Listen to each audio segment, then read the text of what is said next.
Hi guys, in this video I will go through the statically indeterminate shafts. What you mean by statically indeterminate? I mean a shaft that is fixed from the two ends. Fixed at this end and fixed on the other end. And then this shaft under the effect of applied torque. What we covered previously, we covered a shaft which is supported from one end only, fixed at this end, and free from the other end. So we can figure out the angle of twist and the shear stress. That's fine because you can do cut and you can use the part which is free.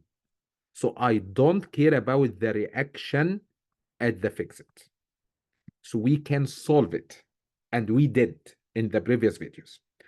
But right now, we have a different situation. You have a shaft which is fixed from this end and also fixed from the other end. So how can I figure out the angle of twist? How can I figure out the shear stress? We have issue right now. Do you know what? If you did cut and you decided to use the left side, how much is the reaction at this fixed? I don't know. If you decided to do your cut and use the right part, we have to consider the reaction at this fixed. How much is this reaction? I don't know.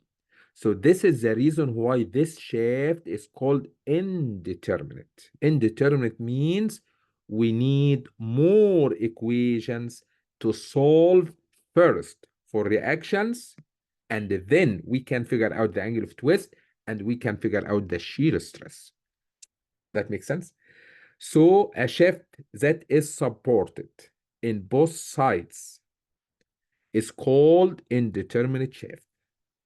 To solve this shaft, the first step, I am going to figure out the reactions. We have applied shaft here, rotated counterclockwise. So I will have a reaction here. We can make it in a different color. I will have another reaction here at this fixed in opposite direction. And I will have another reaction here at this fixed in the opposite direction for the applied torque. That makes sense? So this reaction R1 and this reaction R2, both of them, if you add both of them, will equal the applied torque. And this is the first equation, which is coming from equilibrium. So I'm gonna draw the free body diagram. I'm gonna figure out, or we can assume any direction. I can assume the reactions, and then the reactions will equal to the applied torque. Does that make sense? The second one is called compatibility. Compatibility in a very simple definition. If you select this point, for example, A, if you figured out the value of the angle of twist at A from this side, this part must equal the value of the angle of twist at A from the other side, because we are calculating the angle of twist at the same point. So the angle of twist at any point in the shaft from one side must equal the angle of twist at the same point from the other side. Once you set up the equation for equilibrium and the equation for compatibility, we will have two equations in two reactions, two unknowns. I can solve them together, and once you find out the reactions, we are done. We have two examples here. I'm gonna start with the first example, example number 9. We are given a shaft. Part of this shaft is solid, and the second part of this shaft is hollow. And the shaft is supported at A at fixed, and supported at B at fixed, and we have applied torque 90 pound-foot. So a circular shaft AB consists of a 10-inch long, 7/8 inch diameter. So the diameter of this part is 7 inch, 7/8 inch, in which 5 inch along is 5/8 inch diameter cavity has been drilled from end B. So if you would like to explain it here, the cross section in part, I can label it C. In part AC, it will be solid with a diameter 7/8 inch. But for part CB, this 7/8, we have a drill here, hollow, with a diameter equal 5/8. So this one is 5/8. And the outer one is 7/8. So the two cross section will help you to figure out the value of J. We are going to use J. J for part AC will equal pi divided by 32 times this diameter 7/8 to power 4. How much? So pi divided by 32 times 7/8 to power 4. It will be 0.05.0.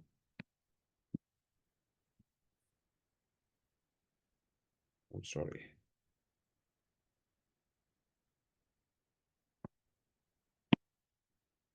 Does not work. Sorry, guys.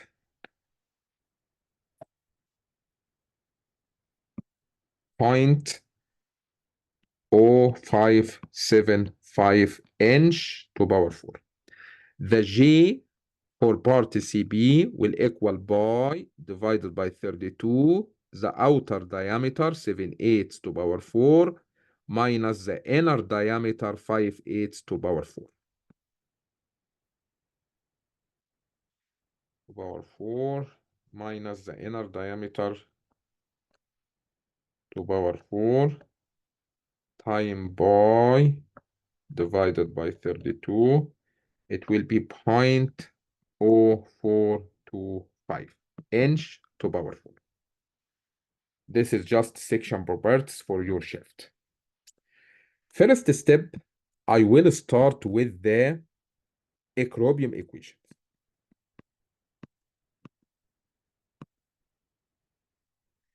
We have applied torque here 90 pound-foot, so I will expect a reaction at B, T at B in opposite direction.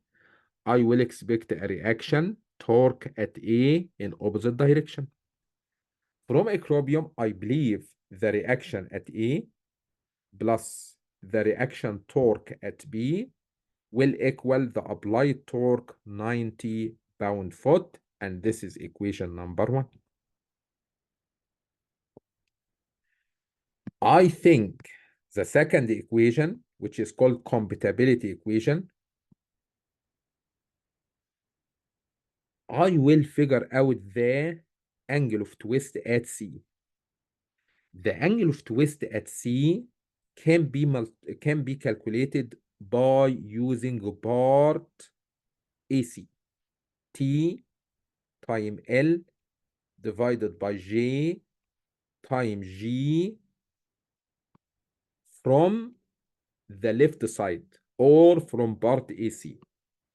Another student will say, no, I can calculate the angle of twist at C from the right side. So I can say T times L divided by J times G from the side of CB. That makes sense? So what I did, we have this shaft fixed here, at A and B, and this is point C. I can say, I can do cut here. So maybe I have this part and this is point C. So what is the value of angle of twist at C using part AC? The second student, he did cut, and we will figure out the angle of twist C from the side of CB. Keep in your mind, since you are talking about the same point C, that means we must get the same value whatever the side you are calculating from. So I can say the angle of twist from the side AC must equal the angle of twist from the side CB, because we are calculating the angle of twist at the same point. So this is the second equation, which is called compatibility equation. That makes sense? So let's start to figure this out. So what is the applied torque on part AC? It will be the reaction TA. What is the length of part AC? 5 inch. Divided by J for part AC, 0.0575. What is the value of the G for the material? It's not given. You can assume it or you can leave it, G. This value is the angle of twist at point C from the side AC. Must equal the angle of twist from the second side. The second side, which is side CB. What is the reaction on this side, or what is the applied torque? It will be TB. The length of this part, 5 inch also, I believe. The radius of the polar moment of inertia, 0.0425.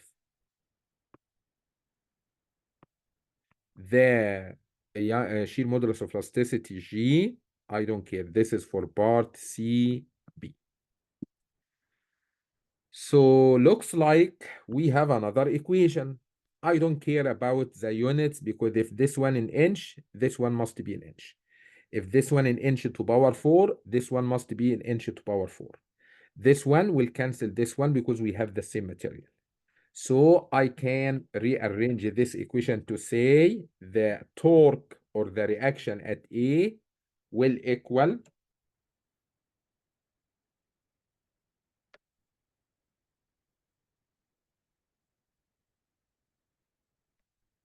and I can cancel this 5 and this 5.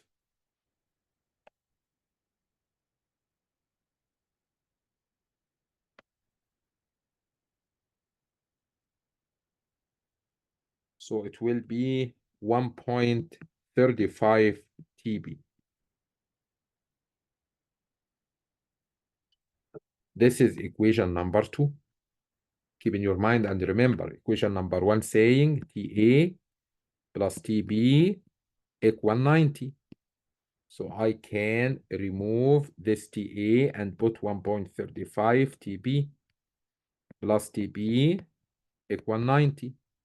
So I can figure out the reaction TB will equal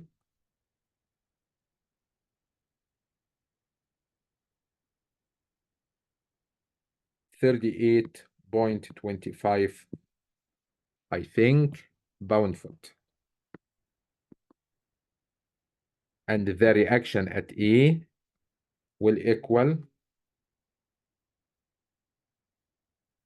51.75 pound-foot. That makes sense? So this reaction equal 51.75, and this reaction equal 32, I think, 38.25.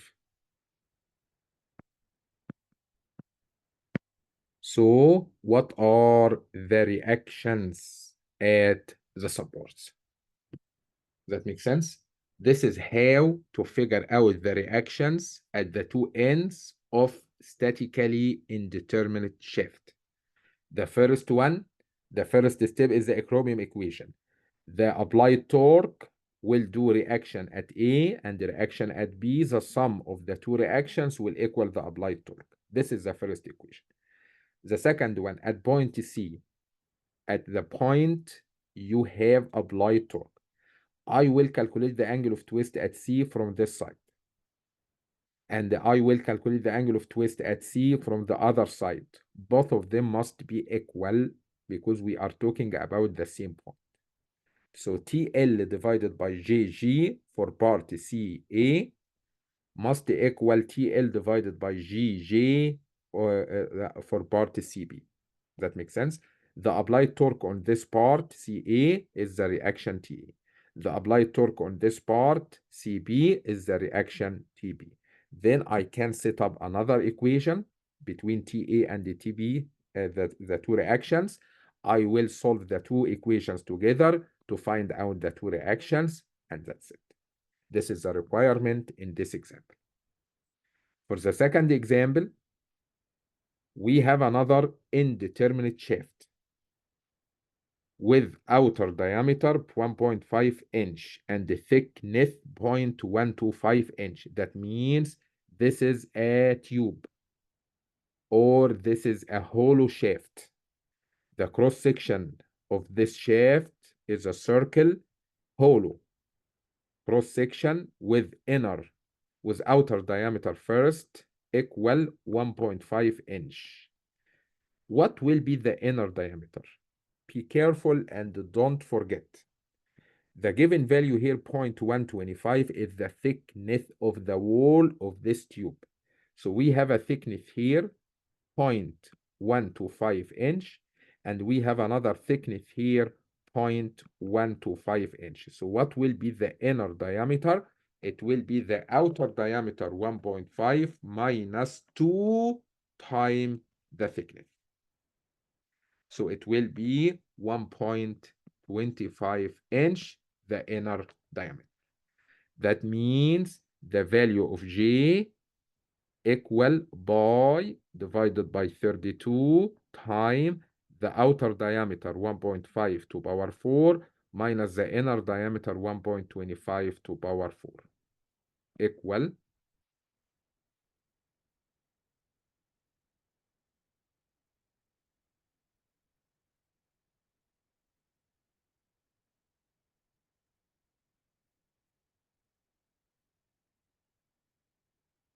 0.2573 inch to power 4.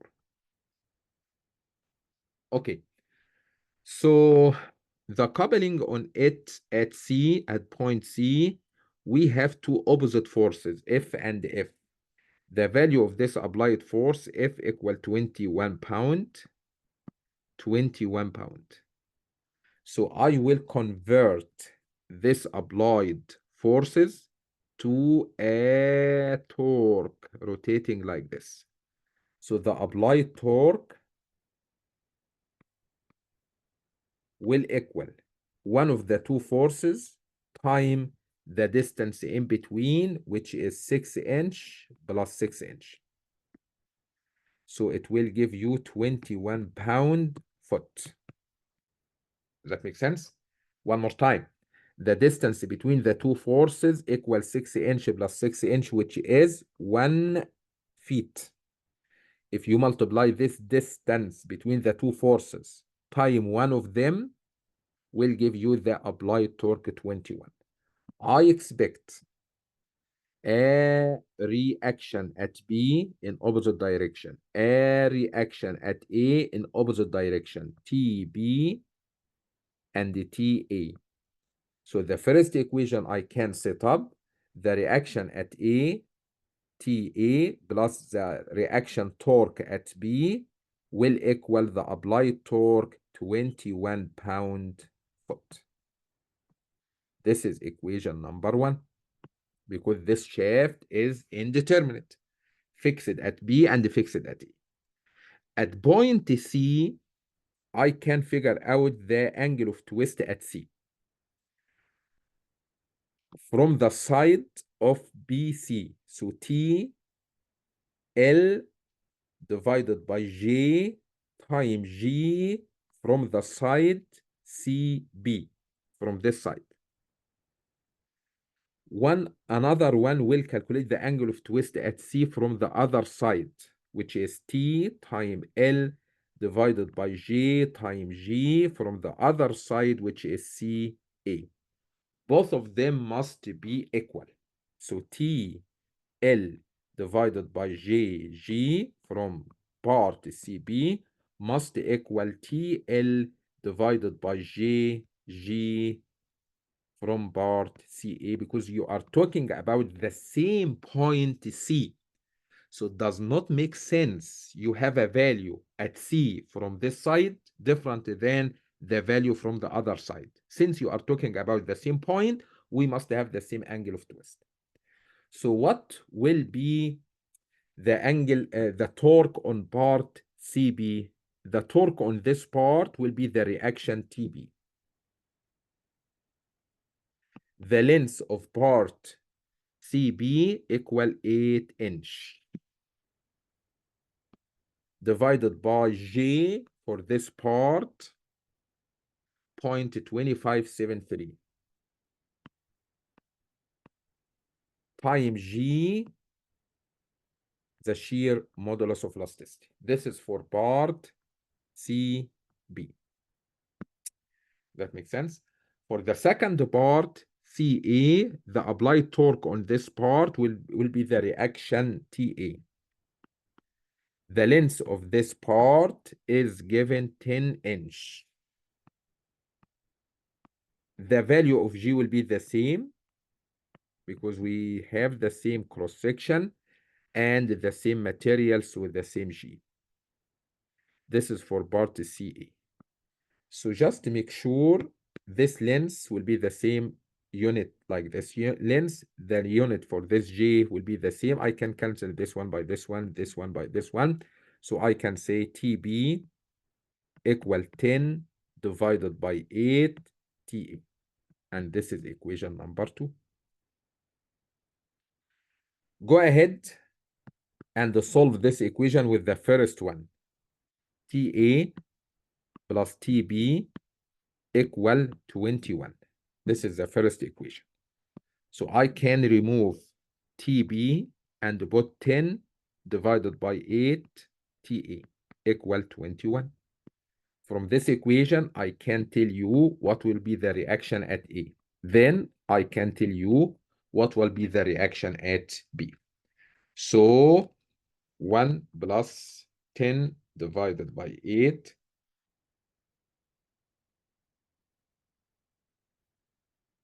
So the reaction will be 9.33, I think, pound-foot. Then I will multiply it by 10 divided by 8. It will be 11.67 pound-foot. So if you would like to conclude, this is the shaft.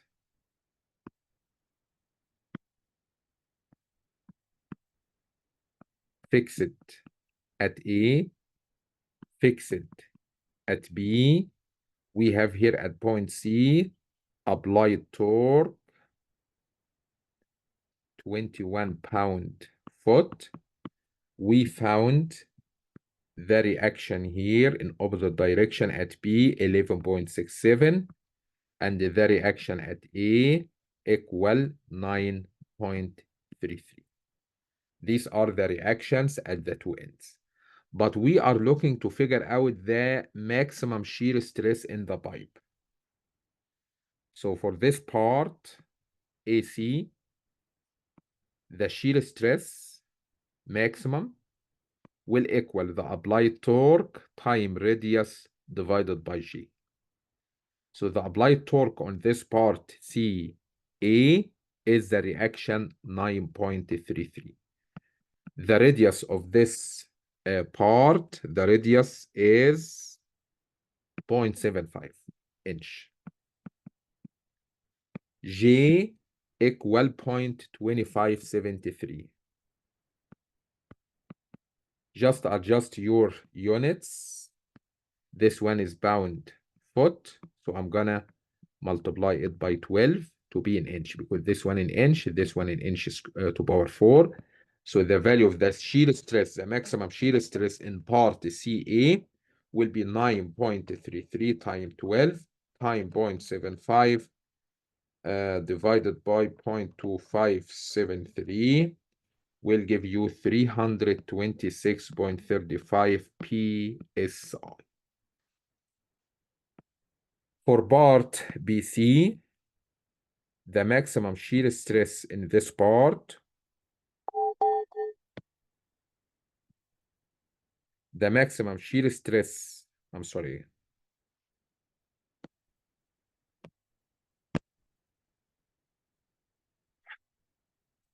Sorry guys for this error, but looks like we have emergency.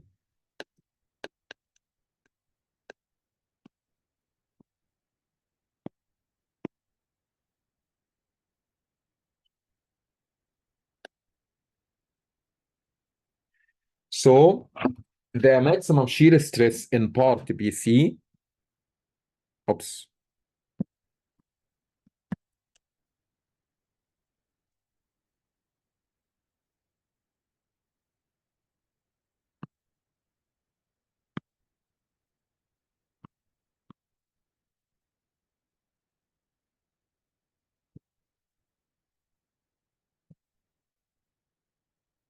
So the maximum shear stress in part BC will equal the applied torque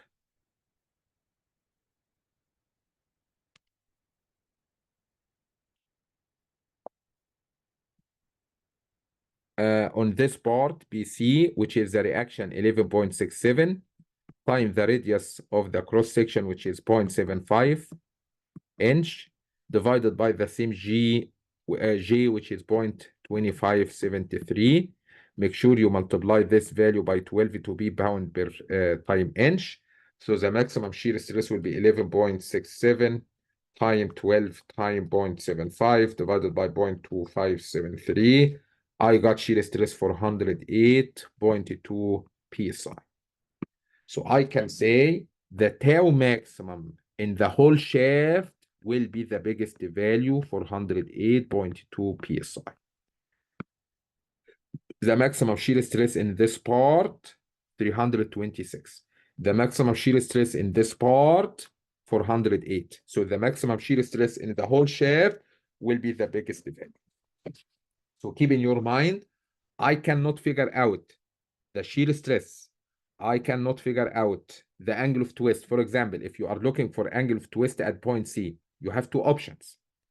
You can say TL divided by G for part BC, or TL divided by G for part CA. One of them will give you the same value.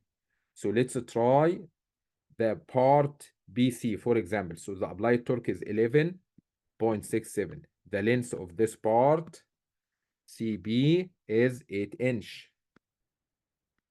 J 0.2573. G is not given. We can assume it G equal 11 times 10 to power 6 PSI. So go ahead and adjust your units. This one will be multiplied by 12 to be pound inch. So the angle of twist at point C will be 11.67 times 12 times 8 divided by 0.2573 times 11 times 10 to power 6. I got 3.95 times 10 to power -4 radian. If you used this one, will give you the same answer. So keep in your mind, I cannot figure out the angle of twist at any point. I cannot figure out the maximum shear stress in any parts until you figured out the reactions at A and B. How can I figure out these reactions? We set up two equations. The first one, equilibrium equation, the sum of the two reactions equal the applied torque. Then at point C, I will calculate the angle of twist from this side using the reaction TB, and I will calculate the angle of twist at the same point from the other side using the reaction TA. Since you are using the same point, the two angles must be equal. So I set up another equation which is called compatibility equation to find out a relationship between the two reactions. By solving the two equations, I figured out the two reactions. Once you get the two reactions, I can find out the stresses. I can find out the angle of twist. That makes sense?